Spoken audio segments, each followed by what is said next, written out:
Բարև ձեզ։ Հայ առաքելական Սուրբ եկեղեցու զանգերն արդեն տևական ժամանակ հնչում են, ասենք այսպես, ոչ այնքան սովորական ղողանջներով։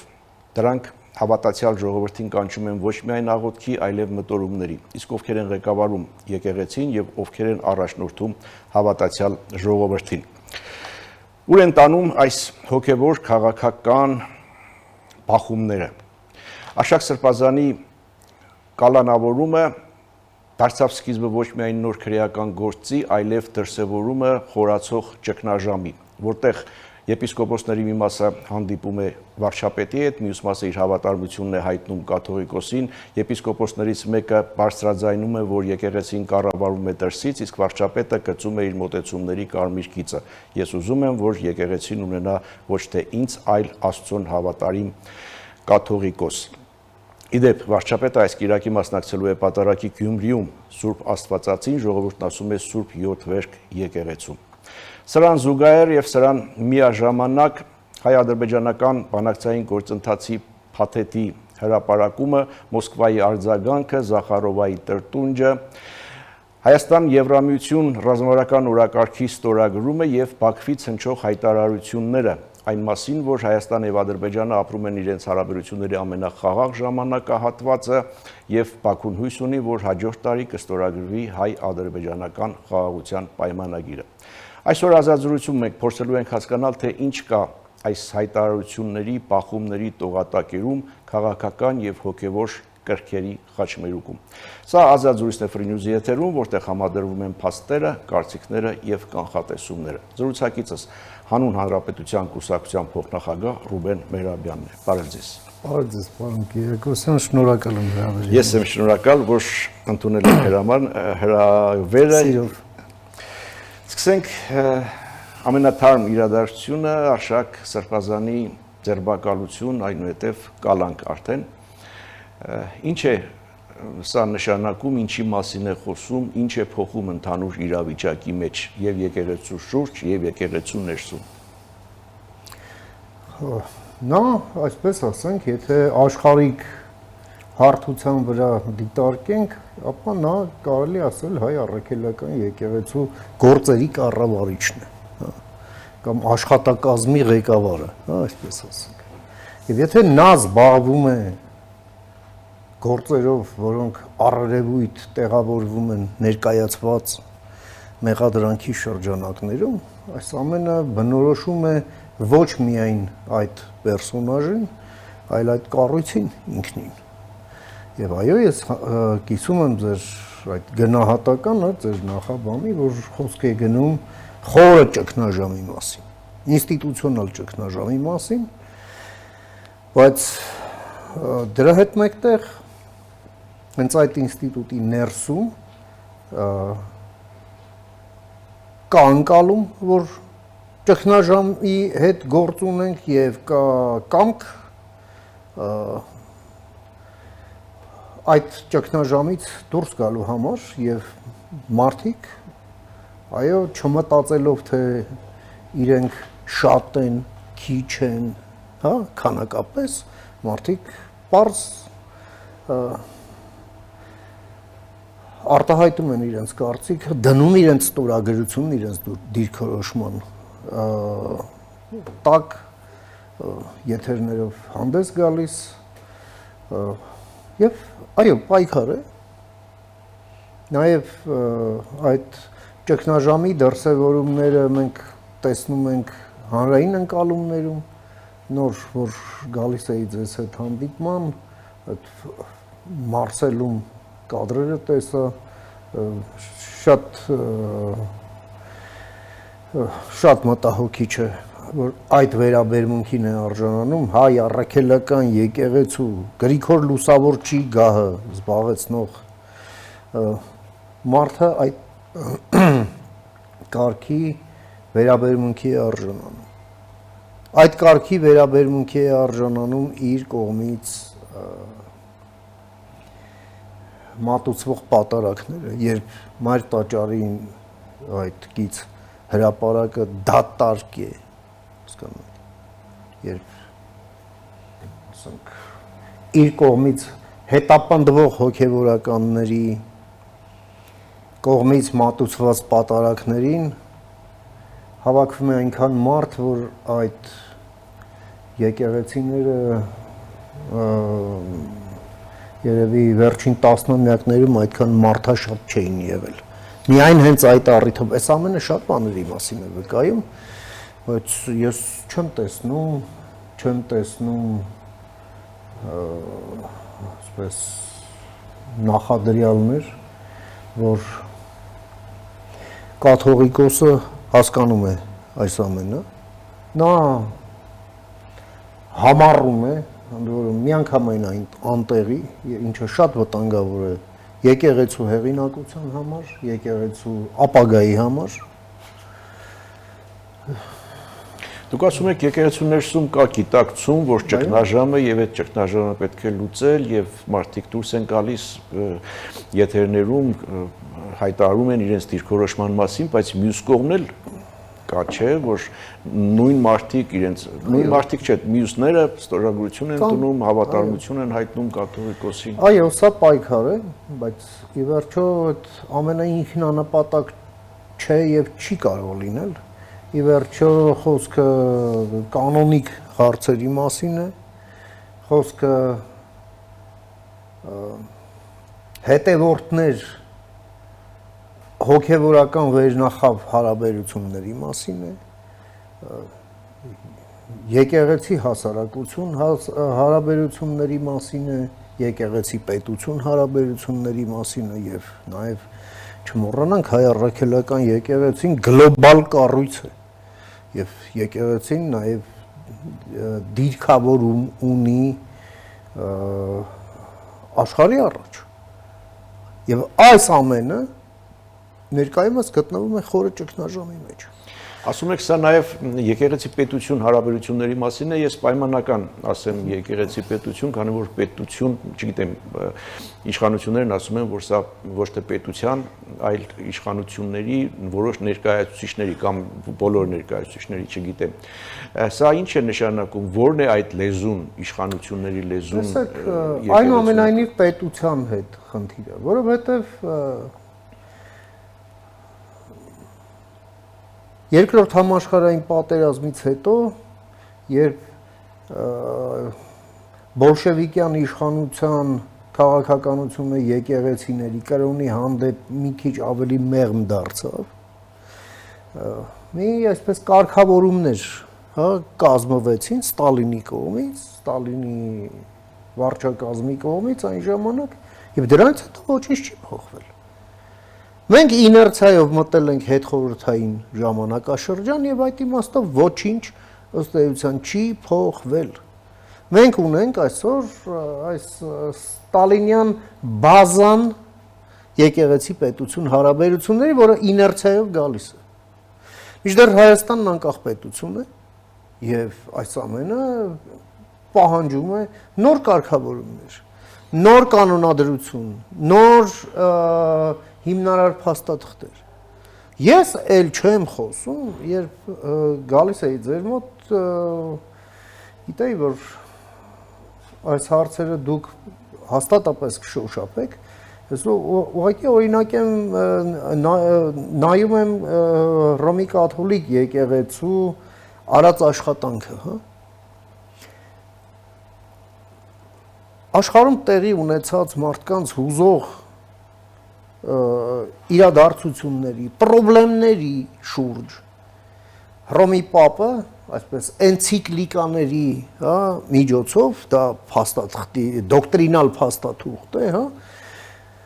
սա ոնց որ ուղերձ է բոլոր հետևորդներին, թե մենք ինչպես ենք վերաբերվում,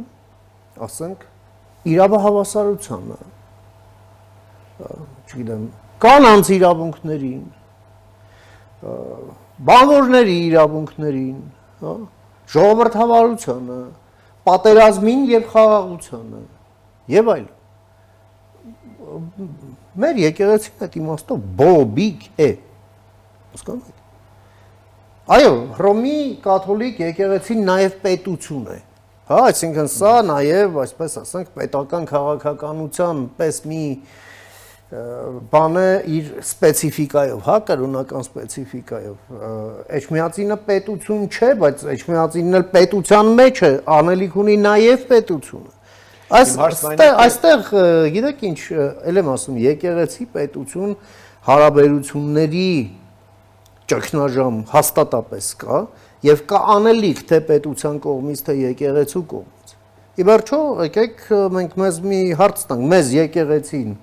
հայ առաքելական եկեղեցին պետք է թե ոչ։ Այո, պետք է։ Իսկ դա միայն ասելով չի։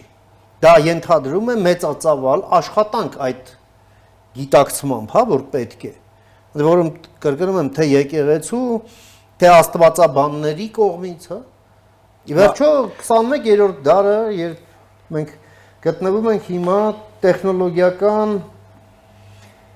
անցման մի ժամանակաշրջանում, թվայնացման, հա, ես պատկերացնում եմ, որ հիմա օրինակ եմ ասում, հա, այդ դոկտրինալ փաստաթղթերը կընդունվեին, հա, այդ ուղերձները, հաշվի առնելով, որ աշխարհում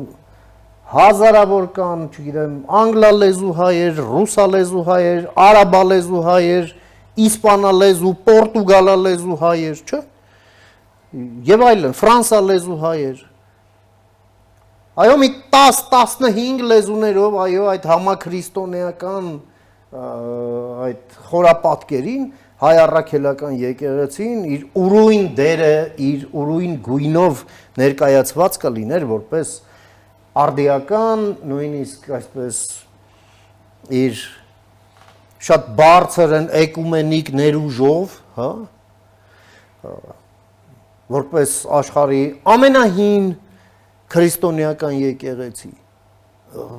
բայց մենք չենք տեսնում, վերածել են սերվիսի,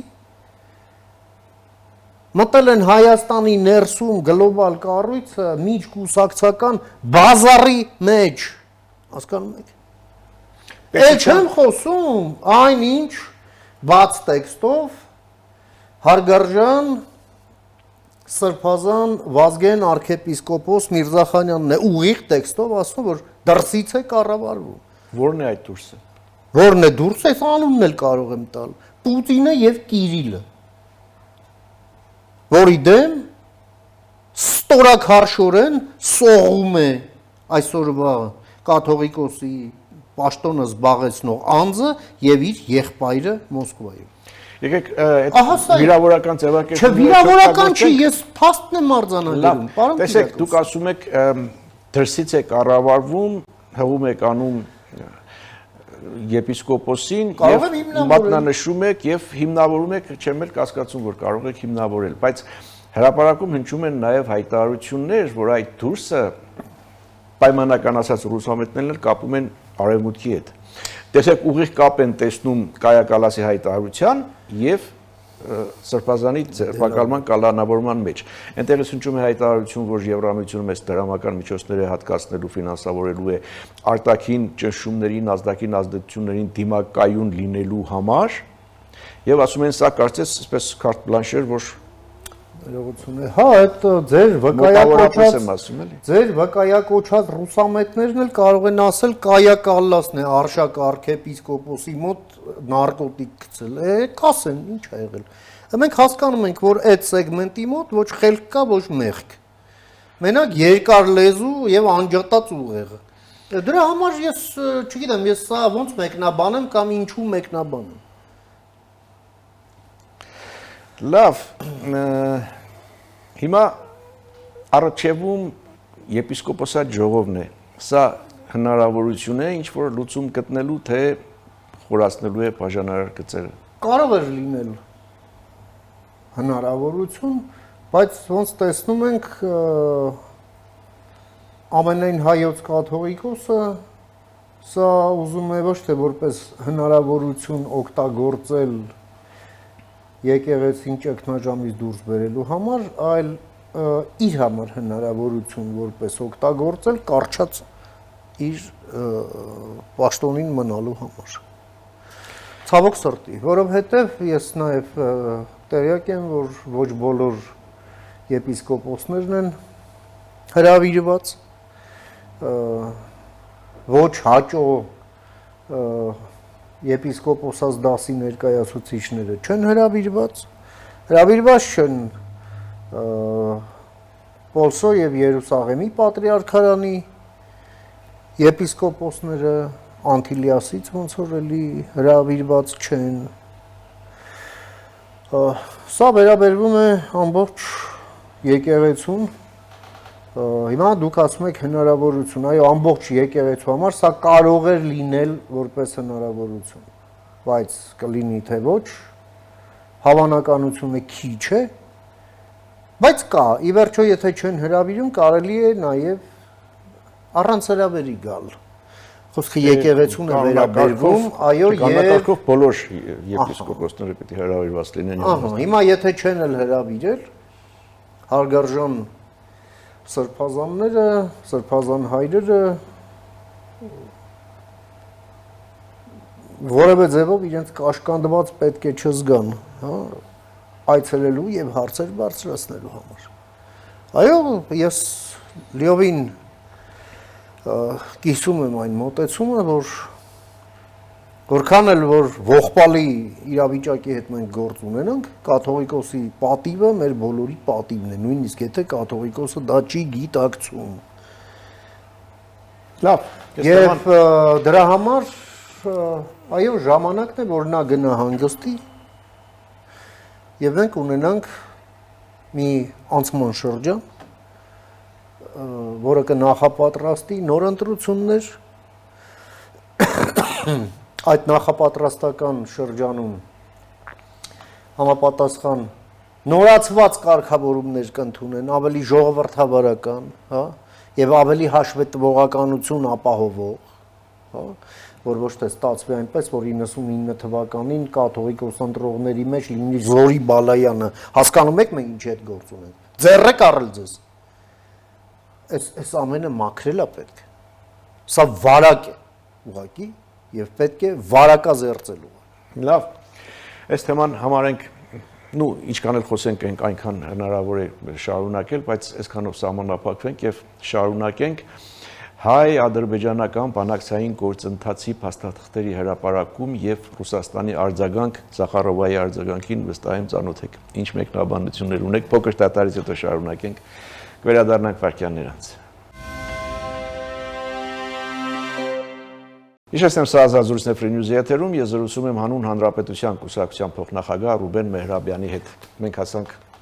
հայ-ադրբեջանական բանակցային գործընթացի փաստաթղթերի հրապարակմանը եւ Մոսկվայի արձագանքին։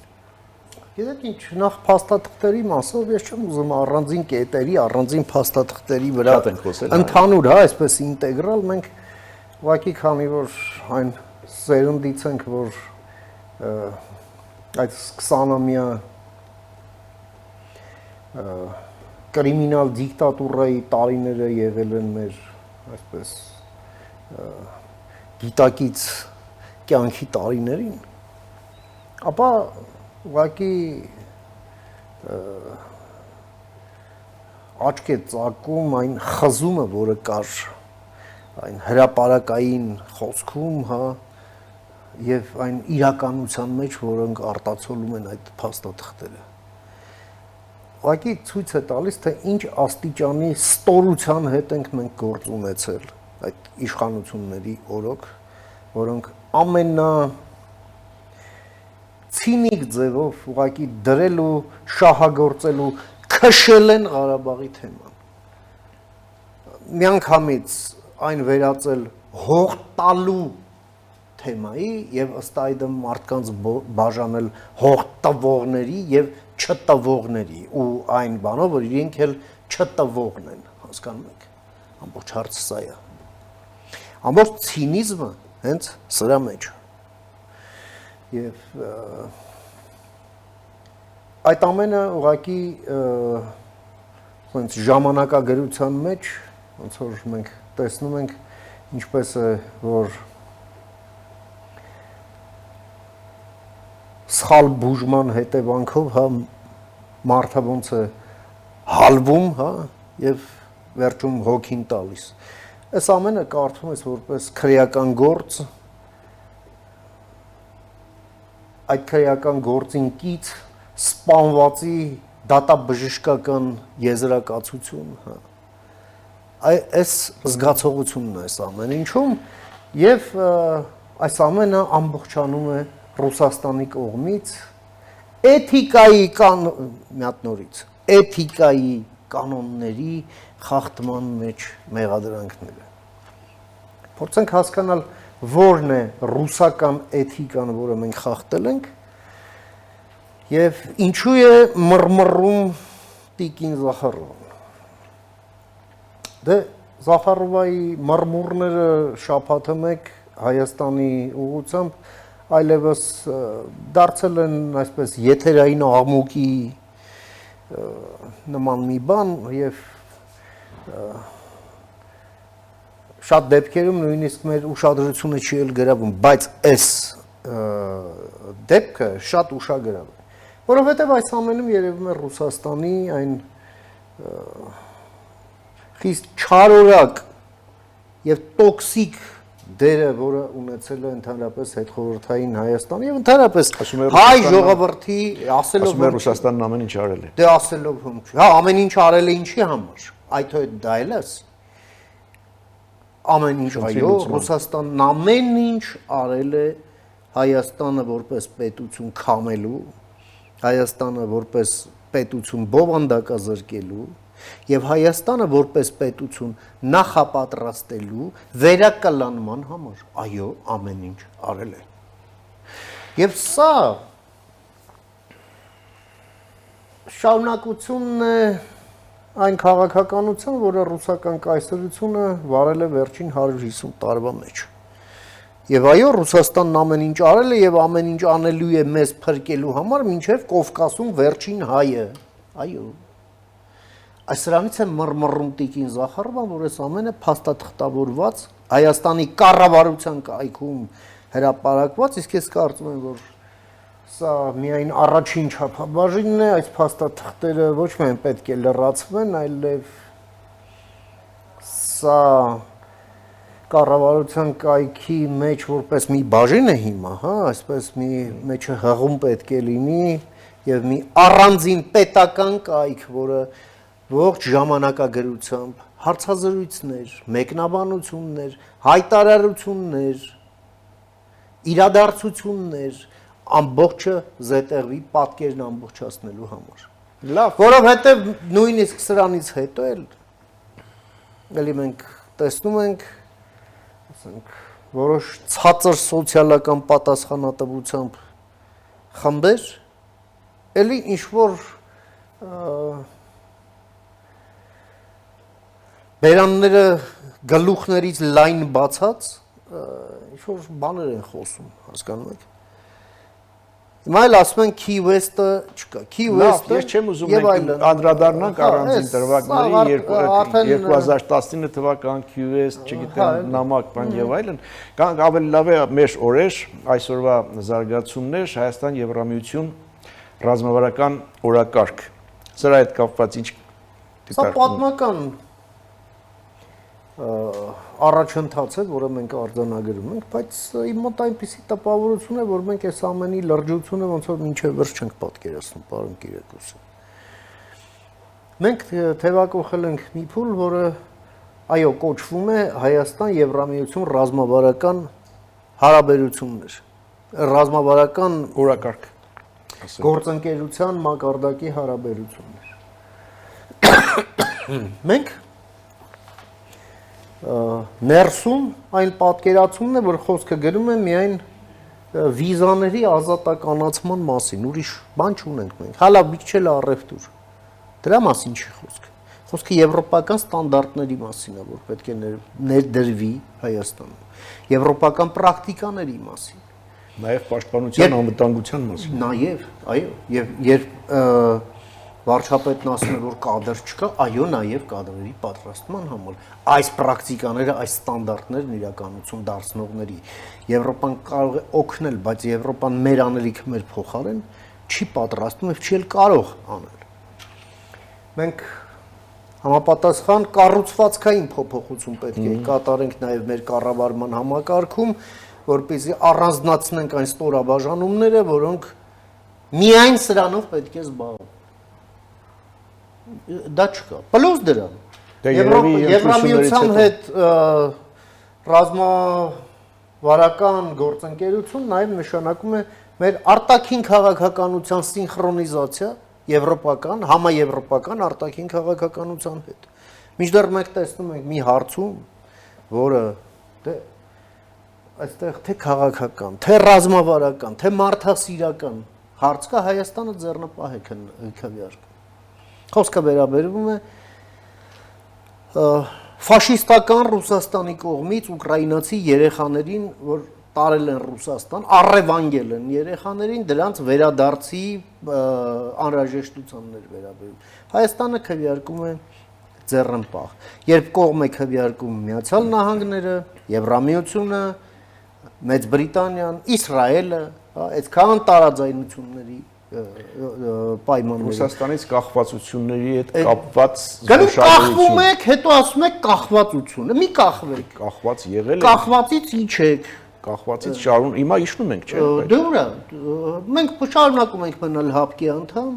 ՀԱՊԿ-ի գագաթնաժողովին, երբ Պուտինը իր ստենդափն էր իրականացնում այնտեղ եւ ավել պակաս դուրս էր տալիս, Հայաստանի դերոշը հետևում դրած էր։ Բայց մենք չկայինք։ Հասկացանք, բայց չկան թղթովա։ Հասկանալի է, չէ, նախկինում մենք կայինք, մեր տրոշը կար, մենք ներկայացուցիչ ունեինք, մենք անդամավճար էինք վճարում եւ այլն։ Հիմա չենք մասնակցում, ներկայացուցիչ չունենք, անդամավճար չենք վճարում եւ ժամանակի հարց է։ Հիմա դե ժամանակի։ Կյանքում ամեն ինչ ժամանակավոր է, մշտական են միայն ժամանակավոր դժվարությունները։ Այո, մշտական են միայն ժամանակավոր դժվարությունները։ Եվ Եվս մեկ հարց Հայաստան-ադրբեջանական խաղաղության գործընթաց ինչի մասին են